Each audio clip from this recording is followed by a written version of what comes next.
Good morning, and thank you all for joining us at the official breakfast and roundtable Madrid, a valuable investment, at the 14th edition of the Spain Investors Day. We want to give our special thank you to our sponsor, Invest in Madrid. And now I give the floor to the Executive Director of Invest in Madrid, Luis Socías. Luis, you'll be moderating the roundtable. Good morning, and first of all, thank you very much to Estudio de Comunicación for organizing this important event. In addition, I would also like to greet to my Invest in Madrid team, whose effort has been very important in order to make this event a success. For the Madrid region in general, and for Invest in Madrid in particular, it's an honor to have a specific slot in this event, not only to present our assets, but also to offer and to present the main investment opportunities that we have for all investors. A global proposal that positions Madrid as a value-driven investment. Invest in Madrid, together with the Regional Ministry of Economy, Finance and Employment, has designed a new strategy to try to boost the attraction of foreign investment in order to get Madrid as the leader as it is, and also to set Madrid as a European and international reference. Within this new strategy approach, there are some highly relevant issues. For example, the specific focus on high value-added industry, the definition of the portfolio of strategic projects that we have, and also the evolution of the services that we offer to our investors. So after this brief presentation, and before going into details of all these issues, I would like to thank the 4 exceptional speakers that are joining us today and quickly present them. A roundtable that, as you can see, it highlights the importance of the private-public partnership for Madrid. On the one hand, we are bringing the Regional Minister of Economy, Finance and Employment, who leads the strategy in boosting the attraction of foreign investment, and on the other hand, the head of 3 important multinational companies with an important industrial footprint and a significant presence in Madrid. So from left to right, Rocío Alberto is the Regional Minister of Economy, Finance and Employment of the Madrid region. She has held different positions in the regional administration in areas related to education and economics. Mainly, she has a PhD in applied economics at the Complutense University of Madrid, and he also works as professor in economy and finance at the same university. Secondly, we have Agustín Escobar. He's president and CEO of SIEMENS Spain, and also CEO of Southwest SIEMENS Mobility Europe. So he has more than 20 years of experience in energy and transportation. He has worked in the United States, in Latin America, and also in Spain. Thirdly, we have Ángeles Delgado. She's president of FUJITSU Spain and Portugal. Ángeles joined FUJITSU 19 years ago, and he has a wide experience in this area. He has also been a member of the board of directors of FUJITSU Laboratories, that is the R&D area of the company. And finally, and also very important, we have as well Alberto Gutierrez. He's the Global Executive Vice President of Special Industrial Projects since 11 days ago, so it's quite recent, and he is also the head of AIRBUS in Spain. His main role is to implement continuous operational excellence and to develop the production system of the future. So thank you very much to all of them, and after this brief introduction, we're going, let's get down into details, and we're going to start with the presentation of the main challenges that for Madrid that we are facing in 3 important sectors, and also to try to present and to talk about the main strengths that our region has in the 3 of them. So we will start in this case with Agustín, and what we will like is just to comment and to present the main challenges that you face from SIEMENS in mobility and infrastructure, and also what are the main strengths that our region has in this area. Thank you, and thank you, Invest Madrid, for the invitation to this roundtable. Well, when it comes to transportation, I think Madrid has an exceptional location, right? Madrid is the global hub, logistic hub for Southern Europe, and it obviously concentrates the majority of the economic activity and the majority of the infrastructure in Spain. This obviously brings a lot of opportunities, but also presents certain challenges. Now, if we look to the importance first on the transportation, 60% of the goods arrive in Spain through Madrid, and then needs to be distributed. More than 30% of the internal goods transportation also flows through Madrid, and that means that more than 50% of the turnover of logistic operators and good transport companies are generated here. When it comes then to transport of people, I think that's probably one of the major challenges. In Madrid, there's almost 2 million of passengers every day using metro systems, and more than half a million in cercanías service. And if you look to the evolution, there were a lot of discussions after the pandemic that the ridership, the amount of users would probably not increase so much. The reality is that we are now past the values pre-pandemic, and we see that the transport is becoming one of the key elements for the future. And if we put it in context with main challenges, I think clearly one of the challenges, and I think it's one of the areas where the regional government, I think all the both public and private companies are aiming to, is to get decarbonized economy, and then transportation needs to be part of it because it's responsible for 30% of the energy consumption and more than 25% of the CO2 emissions. And therefore, there's a challenge that we need to address, and that is not addressable in a way only from one side, from the administration. It needs to be done in a joint effort between the public and the private sector. And that means that we need to jointly take steps, and I would say as soon as possible, because if we really want to achieve the targets for the 2030 agenda, we really need to make immediate changes and investments in a way that we really design a sustainable and modern mobility system. Good thing is that the technology already exists, and actually we are one of the key players in the sector, and one of the elements that is clearly one of the transformation engines of the future is digitalization. It applies, I would say, for all the industries, but particularly on the mobility sector, it is a fact. And there are new ways of approaching mobility. One of them is, as an example, mobility as a service. Mobility as a service is a key, and is a key element for transport operators, obviously for users, but also for the city managers, to really ensure that we can make the best out of the existing systems to reduce also the carbon footprint. And as we like to say, technology should be used in that regard to do more with less. We need to take advantage of the infrastructure that already exists. And then these kind of systems, and we have a reference that we have been developing together with Entity Data and Renfe, which is DOCO, which is a platform in which users are capable to define a door-to-door trip, both urban and interurban, and there you can use both public transportation and all the micro-mobility services, shared services, and alike. And there, our vision is that rail needs to be the backbone and probably the engine of really boosting this transformation. And there, we have had a very long-lasting relationship with Metro de Madrid, where actually we have presence with a modern signaling system in most of the lines.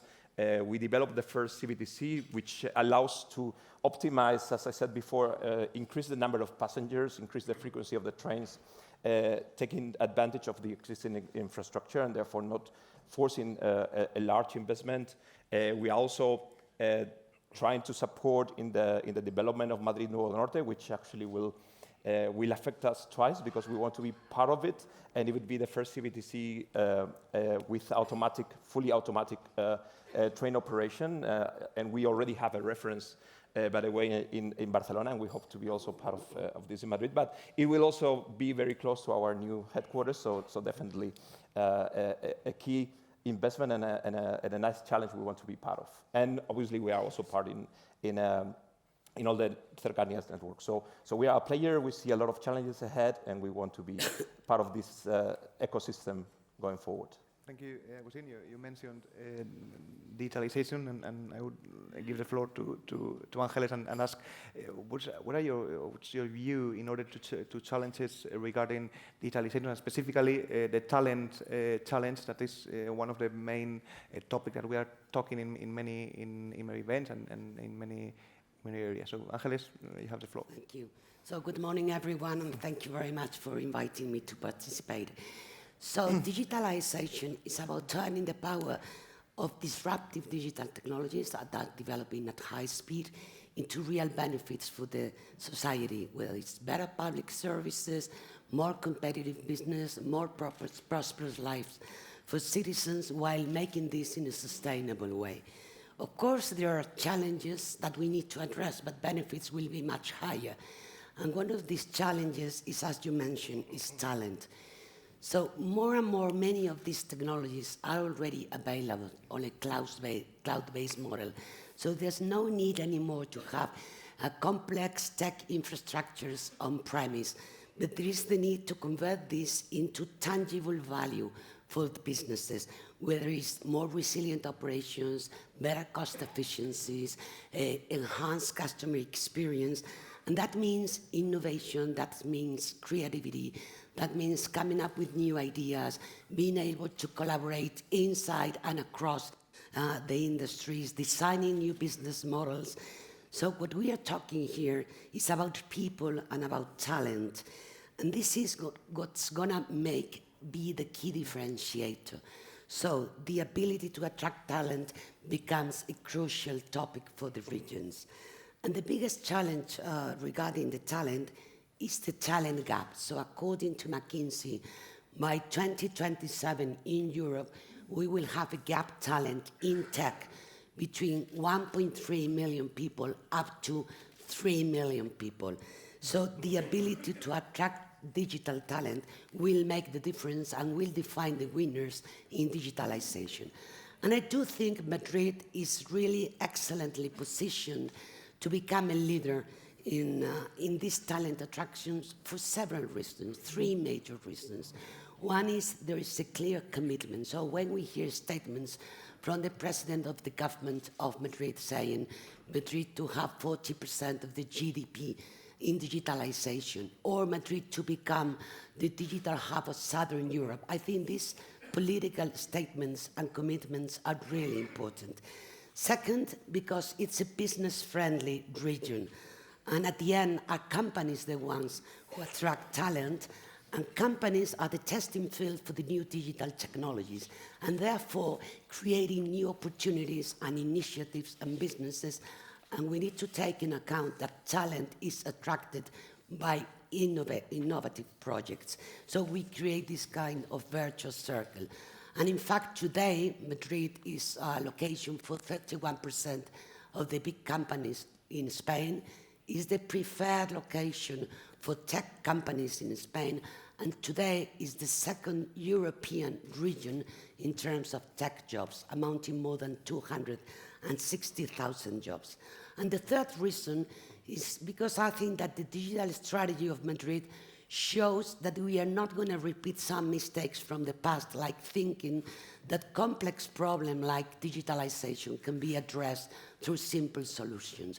I think Madrid digital strategy is clearly representing a holistic view that we need to action all levels like universities, training, startups, ecosystems. Today, Madrid is already the 5th region worldwide in terms of number of startups and scale-ups, and also the technology cluster. So I think that this 360 degrees vision is really the right way to approach talent attraction.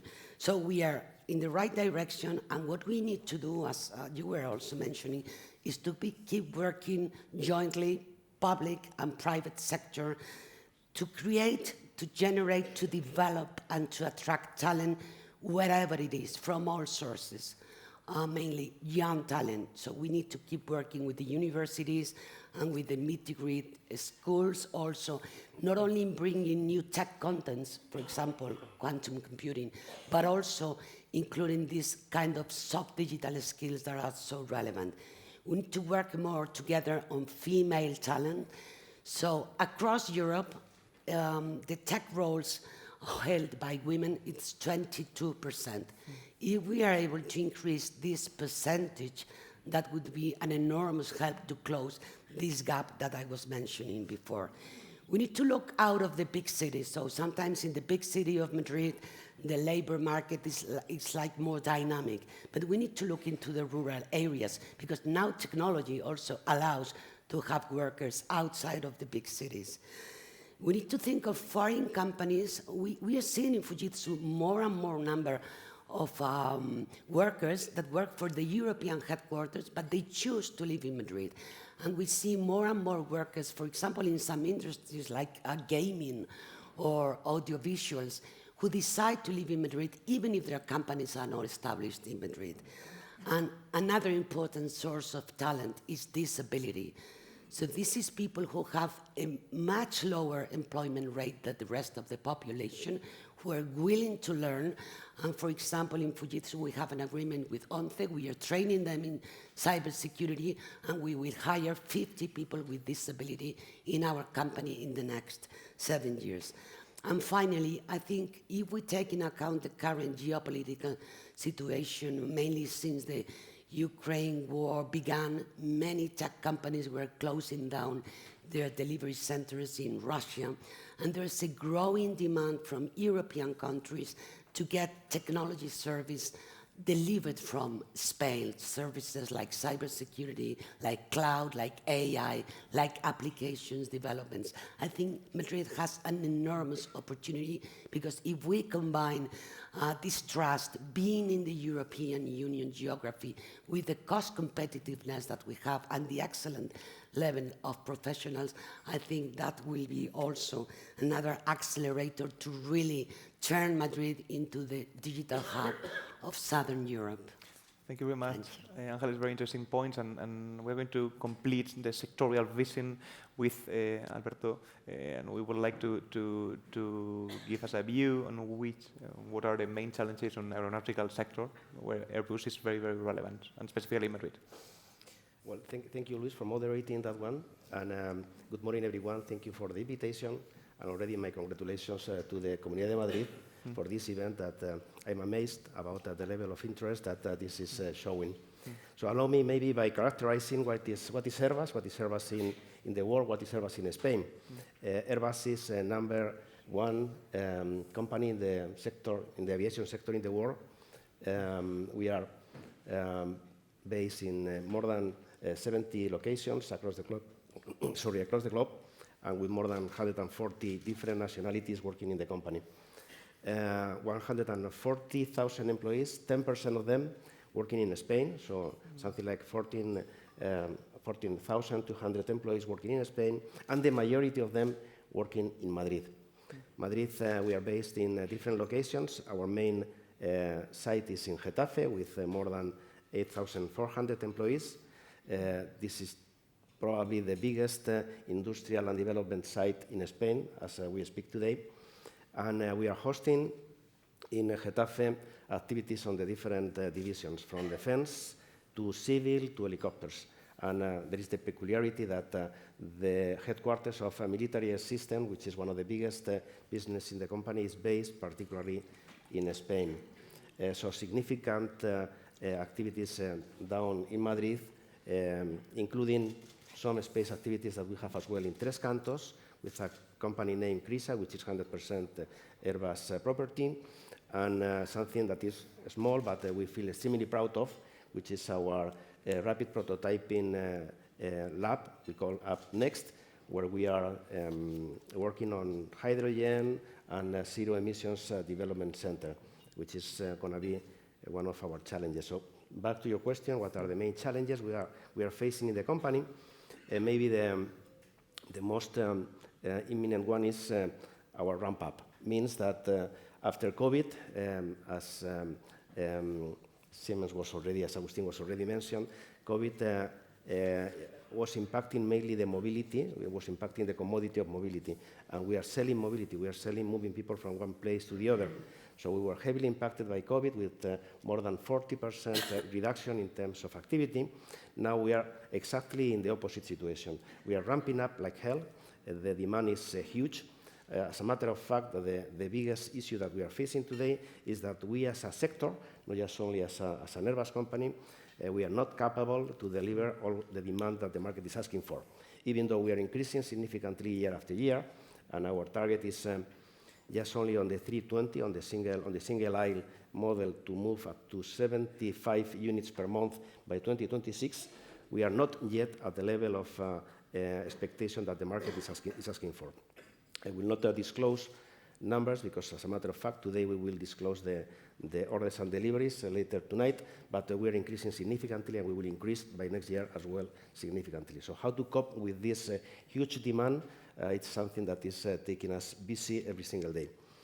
In no particular order, I would say that the second highest challenge is going to be decarbonization. We know that in 10, 15 years from now, the aviation sector will be decarbonized, or it will not be, even though the level of emission that the whole aviation sector is delivering is less than 3% of the total emissions. We have a clear priority in the company, which is to decarbonize, and we will do it in sequential phases. We will start, we are already doing it with new engines, much more efficient, with new materials, much more lighter, with new fuel systems. As a matter of fact, we are pretty much focused on something which is called SAF, the Sustainable Aviation Fuel, that we are pushing industries across the globe, but particularly in Spain as well, to increase production on sustainable aviation fuel. And then we know that at the end of the game is going to be hydrogen. It might be hydrogen based on fuel cells, it might be hydrogen based in combustion, but we are investing significant amount of money in making the aviation sector sustainable in the years to come. We have already communicated that by 2035 we have committed to get flying the first zero emissions aircraft, 100 passengers, 1,000 miles. And the third one is the industrial system of the future.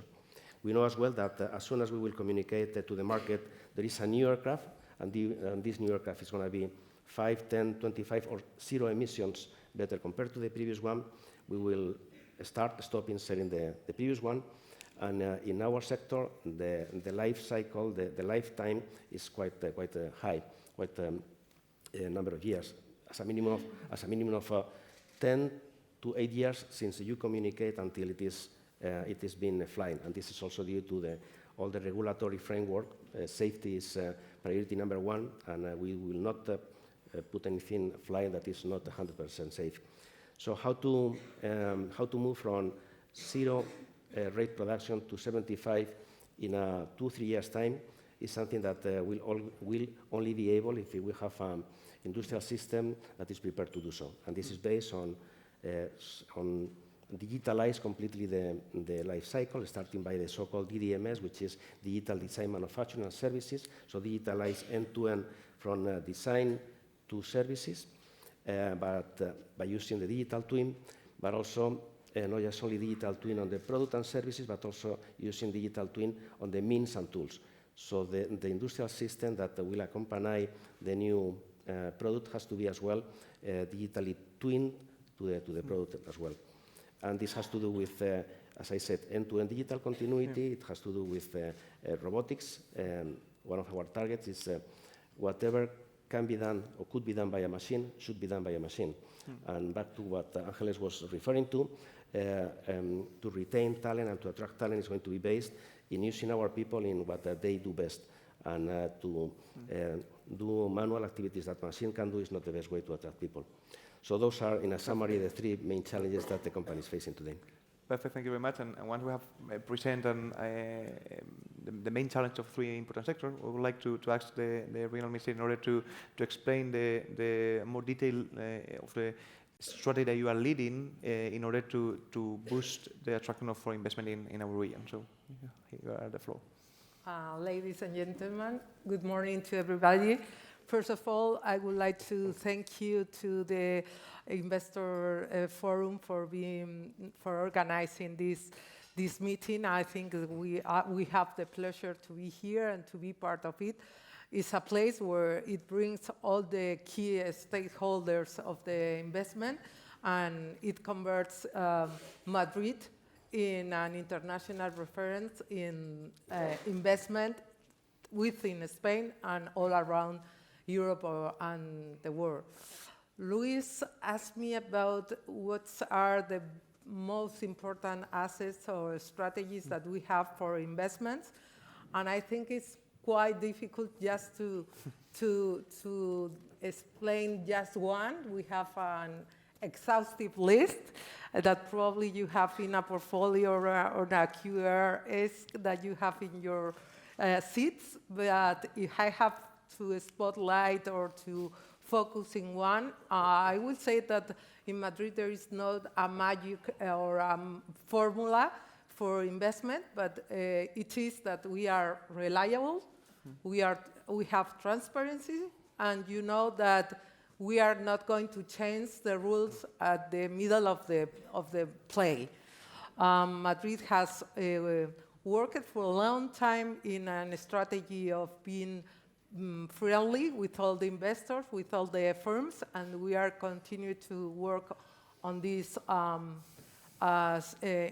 matter. And I would like to say that some people are saying right now that Madrid is unfashionable. I am completely right that this is true, but more than unfashionable, I think that Madrid is right now, I would like to emphasize, is a place, is an international reference.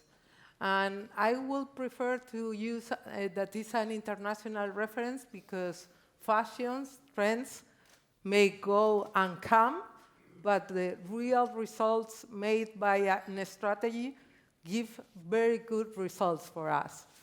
We have it that in the last 5 years, we have the investment, the direct foreign investment of all Spain, we have captured more than 70%. And if we focus in this year, in the last 3 quarters that we have results in 2023, we have more than 50% of all investment from all around Spain. And I think this is not a question of casuality, it's a question of causality, because we do things with purpose, we know what we have to do, and results boost our strategy. But we know that we cannot be complacent, we cannot say, well, we are doing very well things. We have a lot of competence. The world is completely global right now, and we know that we have to have a real strategy to try to attract all the investments. And we know that capital can fly whatever they want, looking for the best scenarios.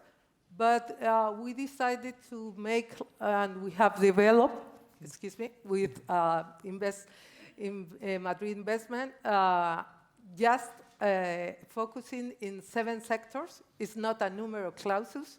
It's not that we are not open to another ones which can growth or can have possibilities of being developed. But we decided that we have to focus on them because they have a lot of possibilities to growth and they are not really mature yet. I will focus in these 7 sectors that are very related with industry, that we think that are high value industry and that gives a lot of opportunities to our GMP. I will start with aerospace, and this is not because Airbus is here, it's because really it's an opportunity. Madrid provides a trajectory for aerospace and aviation companies and innovation, robot infrastructure, and global connection. But also, we are very focused in mobility, automotive, and logistics. Madrid is a strategic partner, not just a destination. I think we are safe in the future of mobility, and we have to deal with all the decarbonization, as you have mentioned, both of you. We have also a very third important sector that is microelectronics and semiconductors. I think we have starting right now, but we have also a very important background with the industry we have in Tres Cantos, and we have a key point in this sector.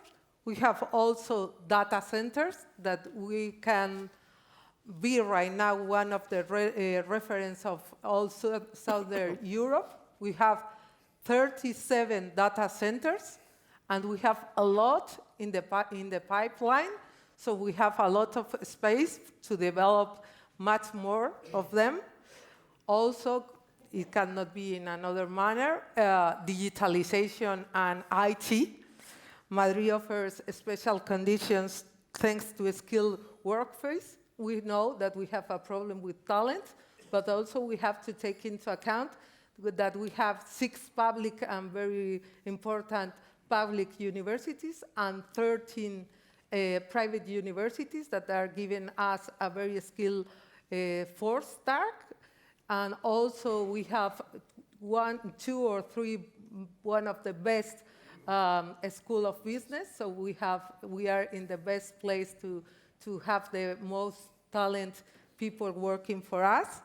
Also, another important sector for us, and as you can imagine, is pharma and biotechnology. We have right now a very important hub of very important biotechnology and pharma sectors, but also we have this private collaboration and public collaboration with hospitals and with a science research center. So I think we have a lot of space to grow here. And of course, audiovisual. I think that Madrid is right now, I can say that it's on fashion completely, using all the things related with a creative atmosphere of an industry that is growing a lot, is growing with a lot of platforms, and I think we have a lot of space to grow much more.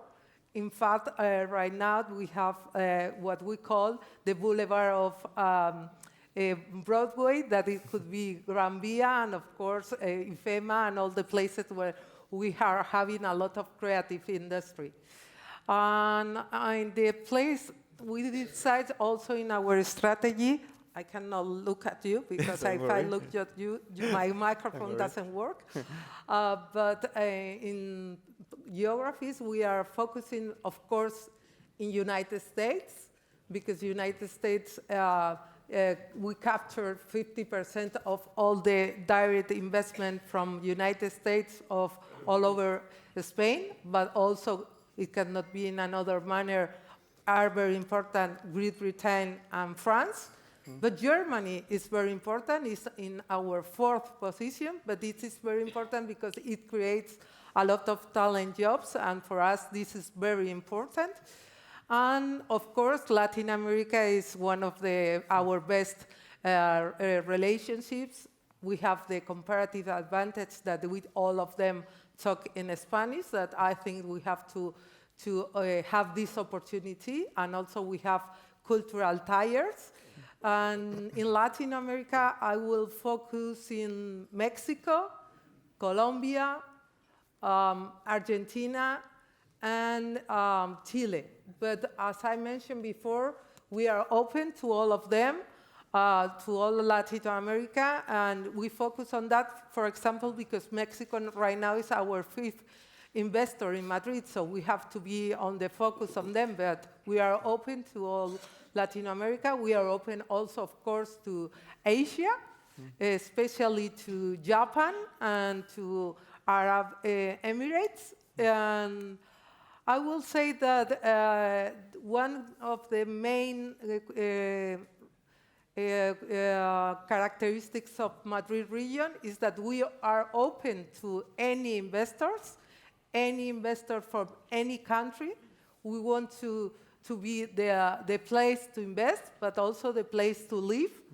We think that right now families want to live in Madrid because there is very attractive life in all sense, in the sense of health, in the sense of culture, education, and a lot of our economy is so dynamic that we are really in the moment of be the place to invest on it. So I give the opportunity to all investors to come to Madrid to increase the opportunities we have, and we are just giving our disponibility to work with all of you. Thank you so much. Thank you very much, Rocío. And we are going now. We are going to finish this roundtable with an elevator pitch speech from the four speakers in order to go in detail of specific investments that you are working in. So we are going to start again with Agustín in order to with the explanation and the new strategy designed by the regional minister. We'd like to know, and I repeat, very important, in order to be on time with an elevator pitch speech, in order to know and to present, in your case, what Siemens is doing and carrying out in our region. Thank you. Listening to you, Rocío, I think we did the right decision many years ago to invest in Madrid because we are relevant and we are actually active in all the 7 sectors you mentioned, where we are actively delivering solutions for on digitalization, particularly, and sustainability to achieve the carbon footprint. And I like also, Alberto, what you mentioned on your challenges, because we can also be part of the answer to some of them. Now, we took the decision, as I said, very early in 1895. So it's been already 28 years since we took it. And we decided to place in Carrera San Jerónimo. So we said, okay, we need to center in Madrid. Since then, a lot has happened. Our vision from the very beginning was to be an engine of innovation and to modernize the country and to be really a player there and to make the people's life better. That has been always our ambition in the company. And we have done through a lot of investments, but particularly through a lot of talent. We are currently almost 4,000 employees in the let's say, core Siemens ecosystem or companies. And we have done recently a lot of investments. As I said before, we increased our people on almost 30% since 2020. But we have also invested in new companies. We acquired Innovation Strategies, a digital transformation consulting company with almost 100 software engineers.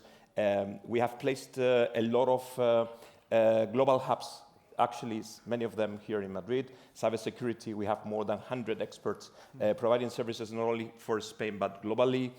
We have also for energy efficiency in digital industries, hubs that are supporting global operations. And in the case of mobility, we have a strong R&D and engineering team, also based in our current headquarters in Tres Cantos, where we are investing yearly more than 35 million euro. And that technology, by the way, and I think that's something we need to be proud of, is exported everywhere in the 5 continents. So I think having that technology that is generated here with our talent, I think is key. Now, we also recently, in that line, we said, okay, what else shall we do?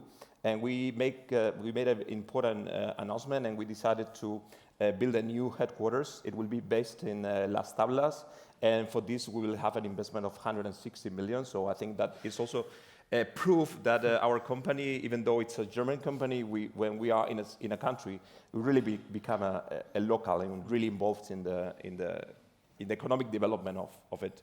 And we want to make this new office. It will be a 22,000 square meters of offices, gardens, and services. And we want it to be the benchmark in terms of sustainability, so it will be obviously a carbon neutral building, but with a lot of software digitalization. So, and I have to say that reaching that point was also part of the support that we have seen, and this, what you explained, this transparency and we know what to expect, and that has been, I think, a key base to really decide to expand and to continue our investment. And I think the collaboration that we have had so far has been excellent. I think we also want to explore what else we can do together in this collaboration. But I have to say that for us it's been a successful storyline, and we hope this will continue in the future. Thank you very much. And now, Ángeles, in a minute short, please, we would like to listen what FUJITSU is working in and what investments are you carrying out in Spain. Well, thank you. So according to our Japanese essence, we have a long-term commitment. And FUJITSU has been consistently investing in Madrid for 50 years now. So back in July, in this same room, on this stage, we were celebrating our 50th anniversary with the presence of our global president, Takahito Tokita, here in Madrid. And I want to also express my appreciation for the support of Madrid regional authorities in that occasion, because conveying this trust and confidence together to big corporations such as FUJITSU that operates across the globe in more than 180 countries, I think it's really it's really important. So Madrid is, as you mentioned, we have opened new facilities in Madrid. It's our headquarters for Spain. We are delivering services both for public and private sector. Of course, we work with the region of Madrid around for healthcare, for example. We manage all the healthcare data centers of Madrid region. We have also run genomics projects. We run a platform for big data for transportation. And, but what's moreover important is that its location for centers of excellence globally. So the global center of excellence for big data and AI of FUJITSU is based in Madrid. The only operation of FUJITSU research that we call FUJITSU laboratories in continental Europe is based in Madrid. And we will keep on investing with this long-term commitment according to our company strategy that we call UVANS, and that express that for the universal advanced digitalization and sustainability go together, and we focus in several areas. Healthy living, so the new concept of digital healthcare, sustainable manufacturing that you were mentioning about, digital twin, more resilient operations, customer experience across all industries, and trusted society where public sector, AI ethics, explainable AI, cybersecurity play an important role to really build the trust that we need in technology as we are more and more relying on technology. So this means investing in these key focus areas and technologies like quantum, blockchain, specialized cybersecurity, AI. And in that sense, I think Invest in Madrid plays an important role, both for companies who are well established in Madrid and will keep on investing, but also for attracting new companies that we, like the recent occasion where we together were presenting to a company that was wishing to establish in Madrid. So I think it plays an important role. Thank you, Ángeles. This type of work is what we are trying to increase, the collaboration between private and us in order to try to develop new projects in Spain, and of course we focus on Madrid. And now, Alberto, as you mentioned before, AIRBUS is a very important player in Getafe, in the aeronautical hub, and we would like to know specifically more initiatives and more investment that you are carrying out, because they are all of them very, very interesting. Okay, I guess we are running out of time, so I will try to be short but sharp. I like to say that we Airbus, we are a pooling industry. We are pooling industry because 70 to 80% of the value creation of the company happens beyond our fences. It means that we have a net of suppliers, more than 1,000 suppliers in Spain, and half of them in Madrid. So all what we do is not just only what it represents to Airbus, but what it represents to our supply chain. So being concrete, in the civil sector, Clearly, I already mentioned our main area of interest is sustainability. And in that sense, investment goes to hydrogen, both combustion and fuel cells. And in this respect, as I was referring before, we have our laboratory on which we are already working on the first large-scale fuel cell system that will fly in the world based on non-propulsion system. And in hydrogen or in sustainability as well, SAF, Sustainable Aviation Fuel. The SAF today is quite expensive.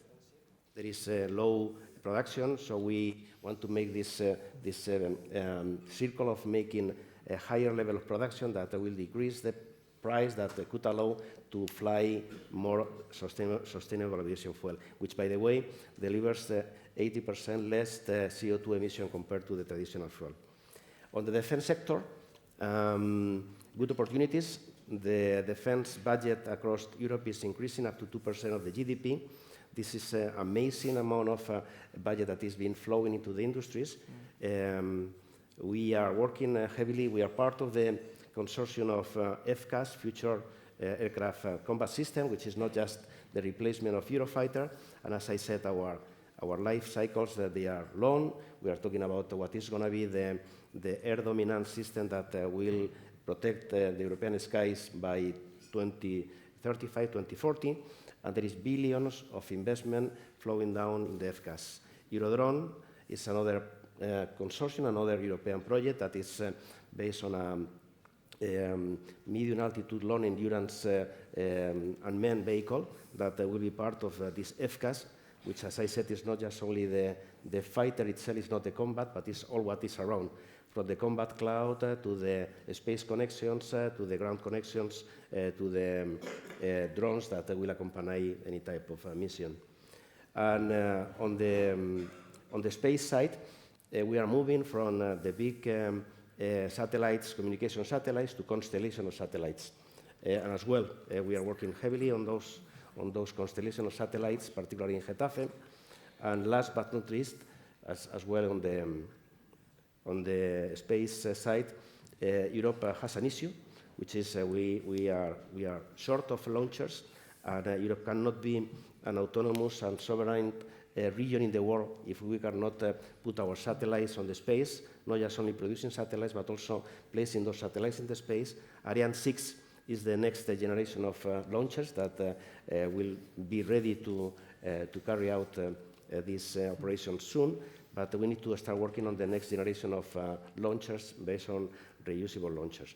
So a bunch of good opportunities, bunch of areas of interest on which we invite everyone in this event to be part, to accompany AIRBUS for these amazing opportunities.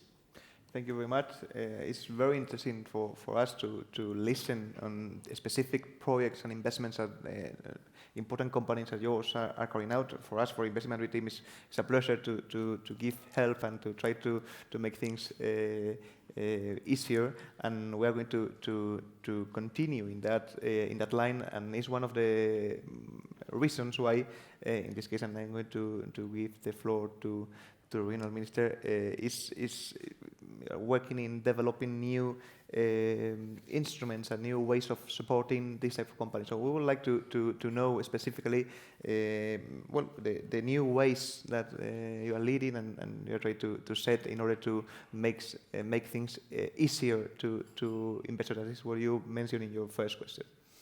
First of all, Luis, I think we have a lot to work because there are a lot of potential projects for Madrid, and we have to work. These are just three. Imagine how much we have on all the tables. But I would like to emphasize the importance of our public and private collaboration from Madrid region. We are convinced that we have to work together from public institutions and private investments. We are open to have a big strategy from Invest in Madrid, but also from all the regional ministers from Madrid to work for all of you. I think that the firms are the important things. The investors are the ones who decide the futures and the growth of a region or a country. So we are working for all of you. We know that we have a lot of assets to offer, but also we have different instruments to give you, to allow you for to do an investment or to strengthen an investment that you have already have in Madrid region. This is one important question, that we have a big city that is a capital, that is Madrid, but Madrid is more than a city. It's 179 municipalities, and all of them are really available to have big investments. They have big infrastructures, they have health, they have all the commodities to have families and workers over there. So you can have investment not just in Madrid, that of course, but also in these municipalities. And for this reason, Madrid Investment is a regional agency that is working for all of us and all of you that are trying to make things easier for the investor. As you may know, but some of them you are foreigners, so you don't know about this. We endorsement the open market law. That is a law that really facilitates to work in every place of Madrid and also of the other 17 comunidades autónomas, regions. So this is very easy to work, not just in coming from another country, coming from another region too. And also we have an accelerator of investments. That means that all of the different parts of the government will work to facilitate your opportunities to make a project real. So I think this is very important too. And we call one thing that I don't know very well how to translate, that is Proyecto de Alcance Regional, a Scopus regional project that what creates is facilities to an agility to all these investments that we have on mind, or you can have on mind, and we are really able to give you an opportunity to invest on Madrid and also to strengthen this investment. One important thing also is that we are open our international agenda. Our international agenda will be open to any other countries that you will be interested or any other projects. It's not just a question of sectors, it's a question also of projects, because we think that Madrid can give a lot of opportunities to all the countries and all the investors to invest in Madrid. As a result of this importance of this Madrid investor, we have already, in 2023, we have already 43 projects that have growth, and it creates more than 1,000 million of euros in Madrid, and it creates also more than 1,200 job markets. So this is just a show up that we have the instruments, the strategies to give you a lot of, all of them, investors, all the opportunities to have this potential instrument that is not only Madrid investors, all the regional ministers of Madrid, because they want to collaborate with all of you. They are really proud of being to the service to all the private investments, and we are all of them, and our president is right now over here, because one of the most important things for her, I can assure you, is to receive all the possible investments in Madrid, because Madrid is confidence, Madrid is transparency, and Madrid is reliability. So thanks to all of you to be here. And I think I have to give the floor to our president, that is really the main enthusiastic actor for all this investment comes to Madrid. Thank you so much. Thank you.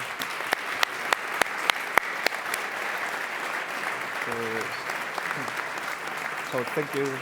Thank you very much, Rocío. And just to finish and to set a specific sum up of what we have talked to, and before giving the floor for the closing remarks to our president, I will just set the sentence that we are working in.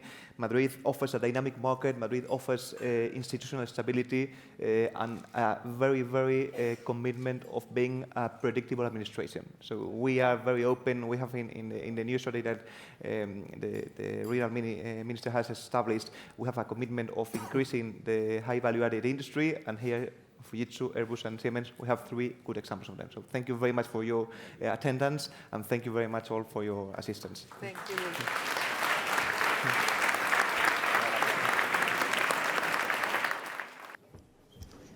Muchas gracias. Buenos días a todos.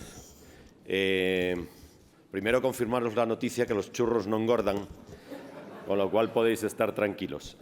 Además son buenísimos y es una cosa madrileña que podemos enseñar por el mundo. Muchísimas gracias a la presidenta de la Comunidad de Madrid por acompañarnos, muchas gracias a la consejera y a todos ustedes por asistir. Solamente unas palabras para recordarles que este es un foro creado por la iniciativa privada, por un grupo de empresas, entre otras BNP Paribas, Deloitte, Endesa, todos los que tenéis en el cartel que tengo detrás, que apostaron hace unos años por hacer un ejercicio de transparencia sobre la economía española, sobre nuestras empresas y citar a los inversores internacionales una vez al año para que conozcan nuestro país, porque estamos convencidos de que si conocen mejor nuestro país y nuestras empresas, invertirán en España.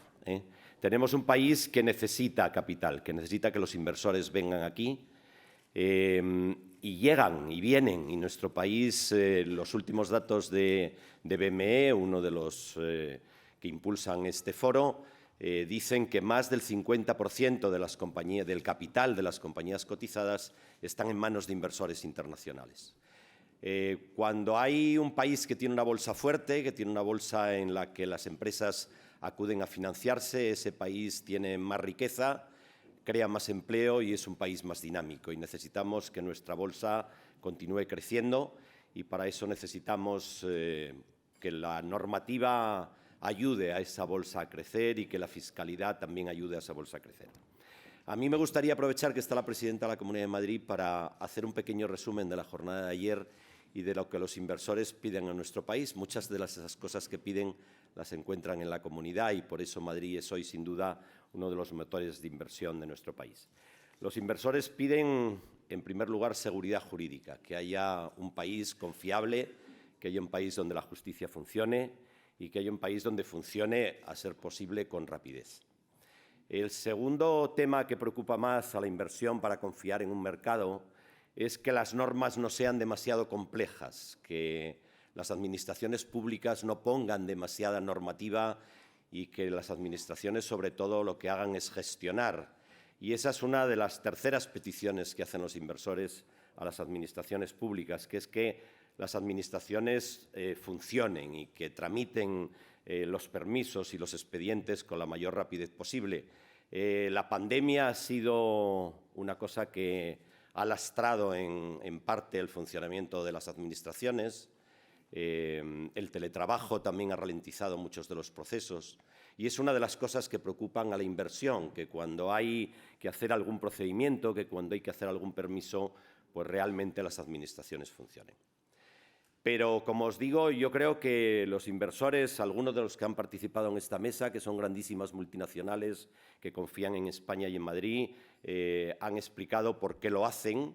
Lo hacen porque el nuestro es un país que crece, porque tenemos una bolsa de las más rentables del mundo. El año pasado la bolsa española tan solo fue superada en rentabilidad por Estados Unidos, por Japón y por Italia, pero nuestra bolsa fue mucho más rentable que otras bolsas como la de Francia o como la de Reino Unido.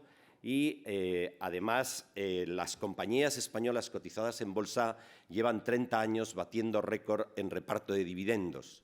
Y eso es un atractivo muy importante para los inversores a medio y largo plazo. Pero bueno, han venido ustedes aquí, además de desayunar con chocolate y con churros, a escuchar a la presidenta de la Comunidad de Madrid, a que nos cuente cuáles son los proyectos de la Comunidad y por qué cree que Madrid es un buenísimo lugar para invertir en España. Isabel Díaz Ayuso, presidenta, muchísimas gracias por acompañarnos.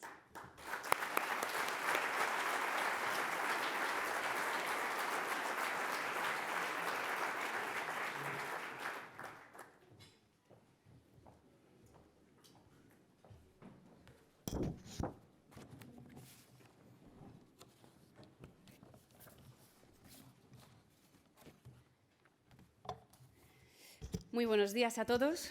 Presidente de Spain Investors Day, Benito Berceruelo. Consejera de Economía, Hacienda y Empleo de la Comunidad de Madrid, Rocío, Alberto. Director de INVEST IN Madrid, Luis Socías.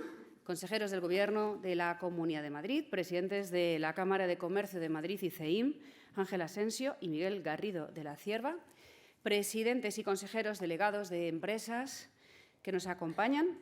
Representantes del mundo empresarial e inversores, patrocinadores, autoridades, medios de comunicación, señoras y señores. En primer lugar, quiero darles las gracias por invitarme a la 14ª edición del Spain Investors Day. Madrid, motor económico de España, una de las regiones que está experimentando un mayor crecimiento a nivel mundial y plataforma inigualable para la expansión de las empresas, es la sede natural del Spain Investors Day. Somos la región de España que más empleo ha creado en 2023 y la que más inversión ha atraído. Estamos imparables.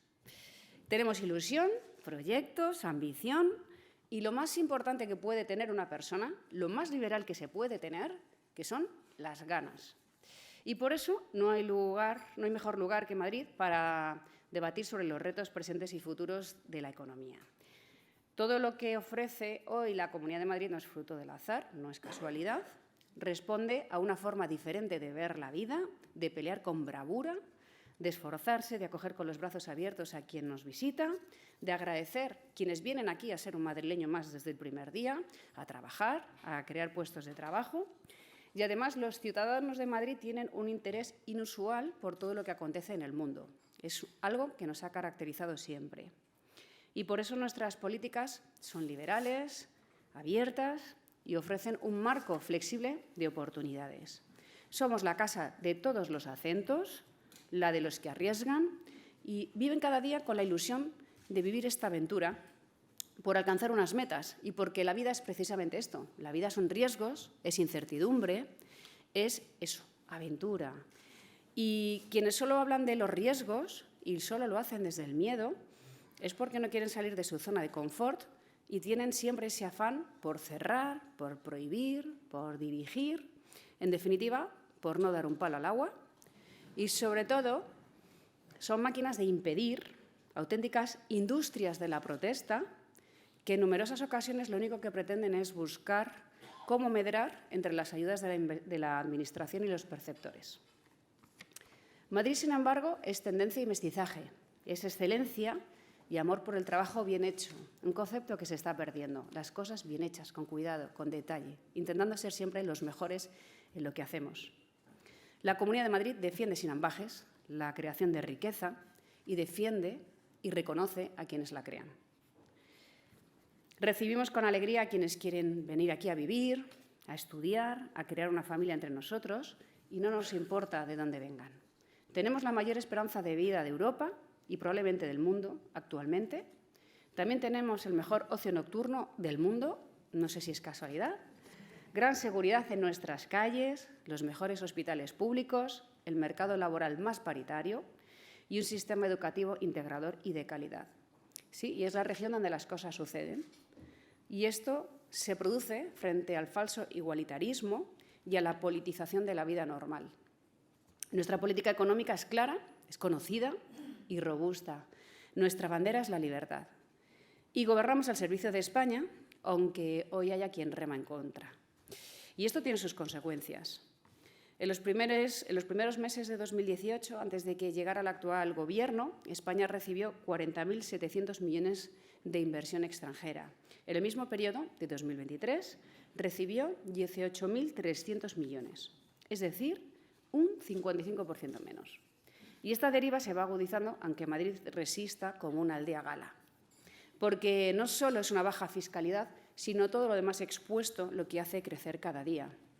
Porque aquí se respira libertad al margen del poder político y porque quien gobierna pensando en España y en los españoles, en su conjunto, siempre recibe reciprocidad ciudadana. Hace un año pretendían pararnos con un impuesto sobre el patrimonio, cuyo único interés era perjudicar a Madrid.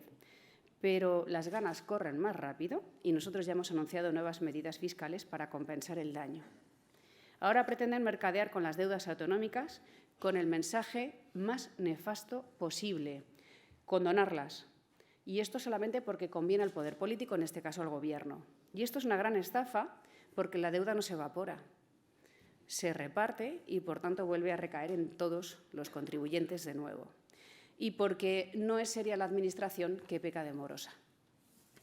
Por eso la Comunidad de Madrid es capaz de financiarse en los mercados, porque les da confianza y porque somos solventes. Y lejos de recurrir al Fondo de Liquidez Autonómica, que financia los servicios públicos de las regiones, somos quienes más aportamos en él. Algunos han pretendido acusar de deslealtad a Madrid por tener el sistema fiscal más competitivo, cuando nuestra misión es competir con plazas como Londres, Ámsterdam. Para mí, deslealtad es hacer política con un dinero que no te pertenece y que sabes que no vas a devolver, sin importar que los que están por venir heredan una deuda que les va a impedir ser dueños de su destino. Quien gestiona mal y multiplica la deuda, quien no respeta la seguridad jurídica y la propiedad, quien no fomenta la colaboración público y privada e interviene en la economía y las empresas, opta por un país empobrecido, desincentivado y subvencionado. Y que puede llegar a repetir el caso de Argentina, que fue uno de los países más ricos del mundo y hoy está totalmente destruido por la inflación y la pobreza. En estos momentos de recortes de libertad y políticas voraces por culpa de gobiernos autoritarios, Madrid florece para convertirse en el más libre y próspero de su historia, que le va a dar a España las alegrías y las fuerzas, porque estamos aquí para decirle que puede contar con nosotros, con su región capital. Y ahora les voy a dejar algunos datos muy alentadores acerca de lo que estamos haciendo en la Comunidad de Madrid. Genera casi el 20% del Producto Interior Bruto Nacional. Madrid recibe casi 3 de 5 euros de la inversión extranjera que llega a España, más de 10.200 millones de euros. Supone el 56%. Tiene más de 14.000 empresas de capital extranjero, con inversores procedentes de 104 países, especialmente de Reino Unido, Francia y Estados Unidos. En conjunto, estas empresas emplean a más de 1,5 millones de personas. La Comunidad de Madrid también lidera la creación de empresas a nivel nacional, con casi 70 nuevas al día. En diciembre de 2023 hemos alcanzado la mayor cifra de afiliados a la Seguridad Social de toda la serie histórica, con casi 3.700.000 personas trabajando. En el último año, la Comunidad de Madrid ha liderado de manera contundente la creación de empleo en España, al generar un 25% del total de los nuevos empleados, es decir, 1 de cada 4. Tenemos la mayor concentración de estudiantes de España, una de las más altas de Europa. Cuenta con 7 universidades públicas y 12 privadas, es decir, con más de 323.000 estudiantes. Es la segunda región europea con más profesionales en sectores tecnológicos y dedicados al conocimiento y albergamos el 25% de las principales empresas de alta y media tecnología del país, con un volumen de negocios de 78.000 millones de euros. La Comunidad de Madrid es la primera región en gasto en I+D, alcanzando los 5.100 millones de euros. Tenemos casi 65.000 personas dedicadas a actividades de I+D, incluyendo más de 40.000 investigadores. También Madrid tiene la mayor concentración nacional de startups de alto crecimiento y alto potencial y es una de las capitales europeas con el mayor número de aceleradoras de empresas. Disfrutamos de un fuerte crecimiento en el ámbito de las startups, con más de 2.200 establecidas en la región y nuestro potencial tecnológico está valorado en casi 35.000 millones de euros. La industria representa casi el 10% de la economía de la Comunidad de Madrid, con más de 17.000 empresas y, además, también concentra 37 centros de datos, el 85% del total nacional, lo que nos convierte en la principal referencia del sur de Europa. En términos de fiscalidad, somos la región más competitiva de España. También somos la única sin impuestos propios y que tiene libertad de horarios comerciales. Esto significa que cada propietario puede abrir y cerrar cuando considera su comercio, lo que también le da la oportunidad a los ciudadanos de comprar cuando lo necesitan. Llevamos 2 meses, 2 décadas bajando los impuestos de manera ininterrumpida y este es el mejor mensaje que le podemos dar a los inversores, que no vamos a subir los impuestos y mucho menos de manera arbitraria para atender a caprichos políticos. Por tanto, no se trata solo de lo que haces, sino también de lo que no vas a hacer. Y no vamos a trabajar si no es para facilitarle la vida al ciudadano, que para eso es para lo que está la Administración. No está para tutelar, no está para dirigir, está para darle la mano cuando lo necesita. Esta misma semana ya hemos anunciado que ya está activa la tarifa cero para nuevos autónomos en la Comunidad de Madrid y con ella los nuevos autónomos se van a ahorrar las cotizaciones a la Seguridad Social durante el primer año, pero se podrá ampliar a 2. Desde el pasado lunes, las tasas de la Comunidad de Madrid ya se pueden pagar también por Bizum.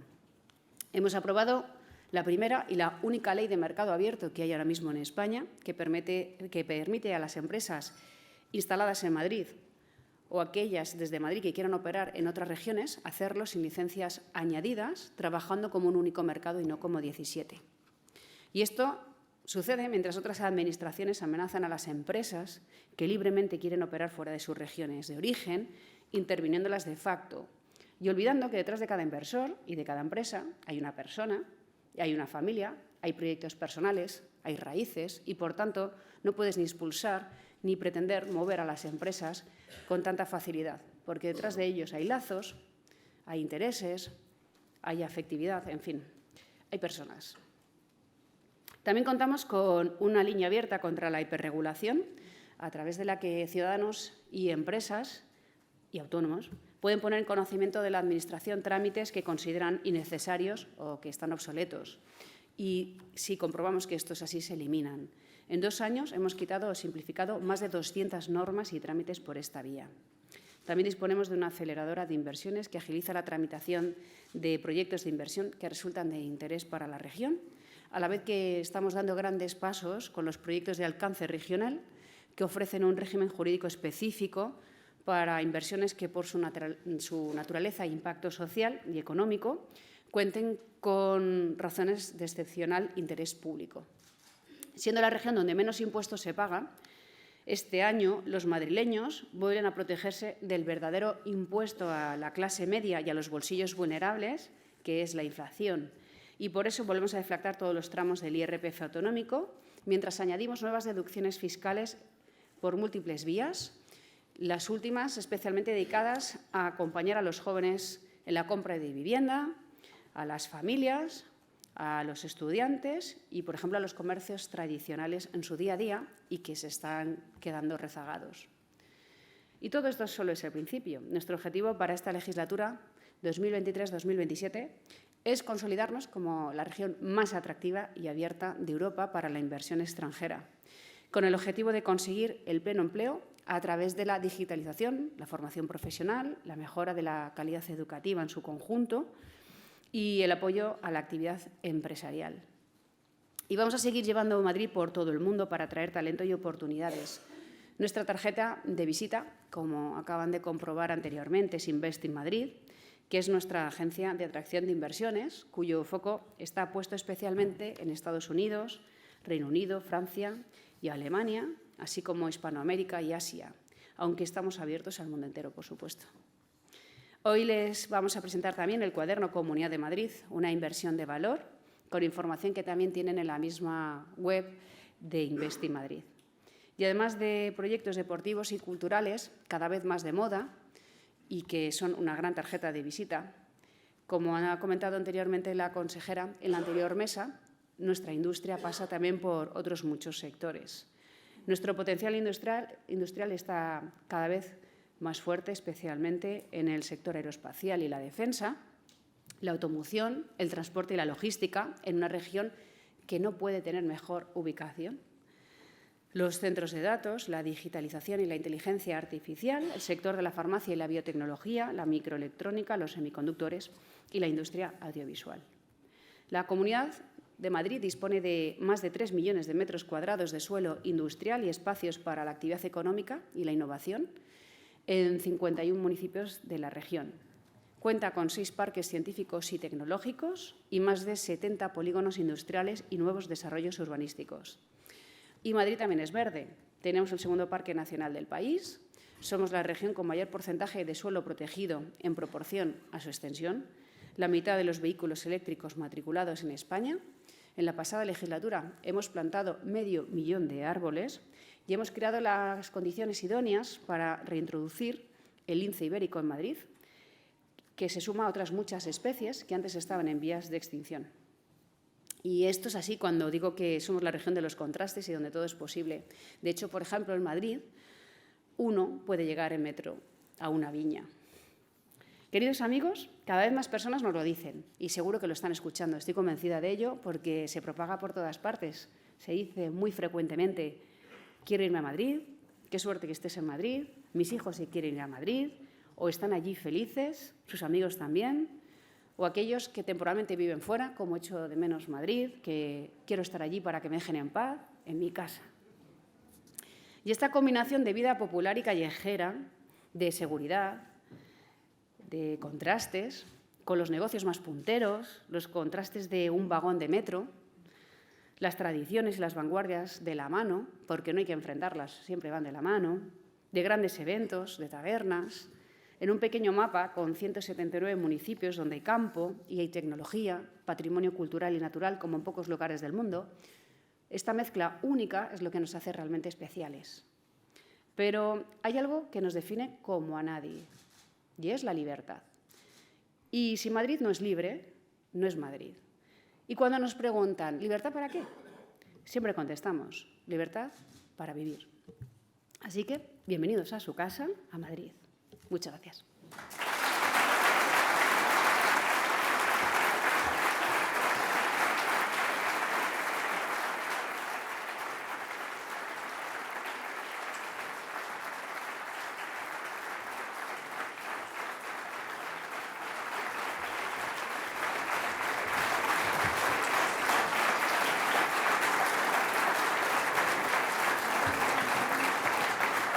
Muchas gracias, Presidenta. Estamos encantados de vivir en Madrid.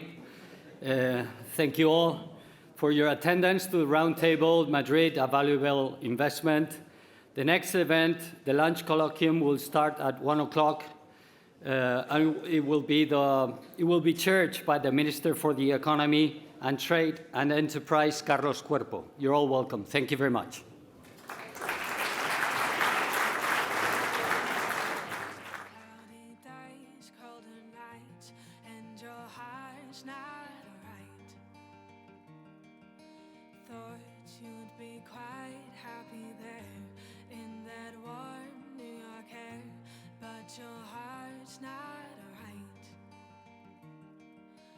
If you sing along with me, do you think you could ever smile again? If you sing this melody, do you think you could laugh again, my friend? Just try for me, sing.